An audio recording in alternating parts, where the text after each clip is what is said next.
quelqu'un qui a un problème avec la justice ici? Oui, viens, tu vas expliquer, je vois.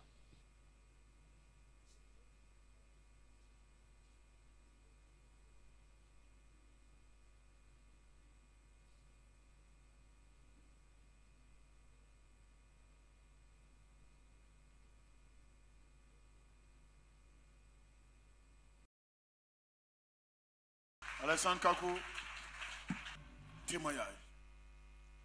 Alléluia. Que Dieu nous bénisse. Mon témoignage, c'est un témoignage de gratitude à l'endroit de l'Éternel. Il faut dire que dans le cadre de mes activités, courant l'année 2019, j'ai eu à entreprendre un lotissement de parcelles avec des personnes. Chemin faisant, il y a un parmi nous, dans notre dos, a commencé à vendre le terrain. Et le propriétaire terrien nous a interpellés, on s'est expliqué et on a jugé bon de porter plainte contre ce dernier. Il faut dire qu'il avait vendu tellement de terrain qu'il avait assez de moyens sur lui. Donc partout où on allait, il s'en sortait. Partout où on allait, il s'en sortait. Mais nous on s'est dit quoi? Comme nous sommes dans la légalité, parce qu'on a tous les documents signés avec nous, nous on va suivre la voie normale et on va avoir gain de cause. C'est là qu'il y avait notre erreur. Parce qu'il faut dire qu'en le faisant, pour moi, étant dans la vérité, il n'y a même pas besoin de venir dire à papa, ah, voilà, cette situation compliquée, il faut m'aider. Je me suis dit qu'on allait avoir la victoire comme ça. Mais ça n'a pas été le cas. Quand on va au tribunal, c'est nous, on m'attraque des questions. Nous-mêmes, on nous intimide là-bas, nous, on a peur. Et la goutte d'eau qui a fait déborder le vase, c'est quand on allait en audience plénière où le mise en cause était là et qu'on a demandé à notre avocat de lui poser des questions. C'était le moment pour nous qu'on puisse le cuisiner devant tout le monde. L'avocat nous dit qu'il n'a pas de questions à poser. Il n'a pas de questions à poser. Et l'avocat de mise en cause maintenant prend la parole. Il parle, il démonte tout. Et vraiment, nous tous on est là, on sait que vraiment où on est arrivé là, c'est chaud. Et pour ceux qui ne savent pas, qui ne connaissent pas le dossier, vont penser que c'est eux qui ont raison. Quand on a fini ça, il dit non, il faut qu'ils viennent voir notre mentor. Je suis venu, j'en ai parlé à papa.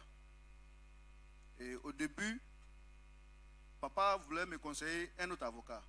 Mais après, il a dit non, laissons, confiance au Seigneur, prions. Et il a prié pour moi. Et on attendait encore les autres délais de rencontre au tribunal.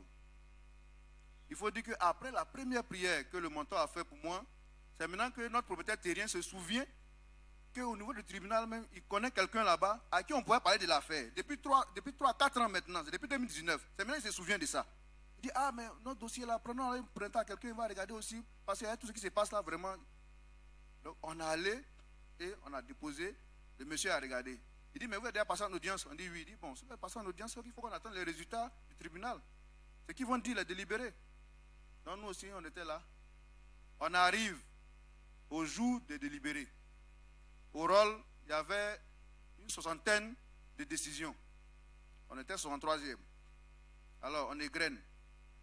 Le procureur de la République compte X, on donne, condamné, ou bien acquitté, condamné, jusqu'à qu'on arrive pour nous, sans motif, sans raison, on nous dit que notre délibéré est reporté encore au 20 février. Alors, on était au 16 janvier. Il n'y a pas de motif, ils n'ont rien dit. Quand on est sorti dans le hall, on entend l'avocat appeler son client.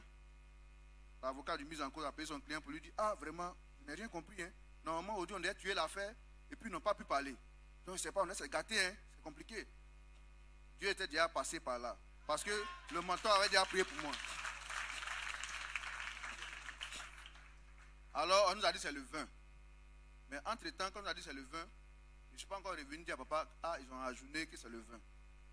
Et le dimanche dernier, on était là et la parole a sonné.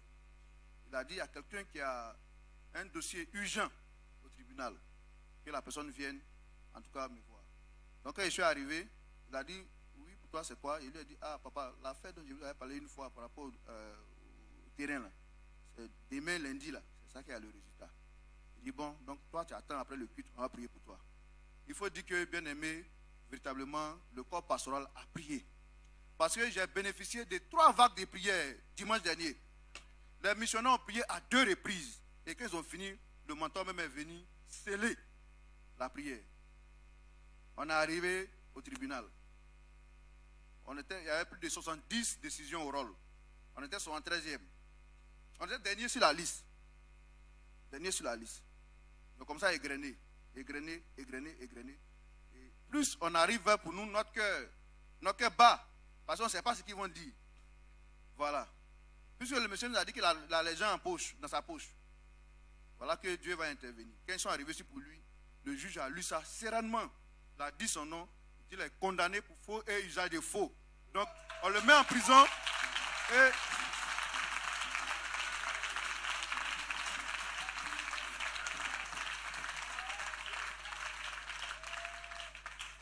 Il est condamné à 12 mois de prison ferme avec 50 millions de dommages intérêts.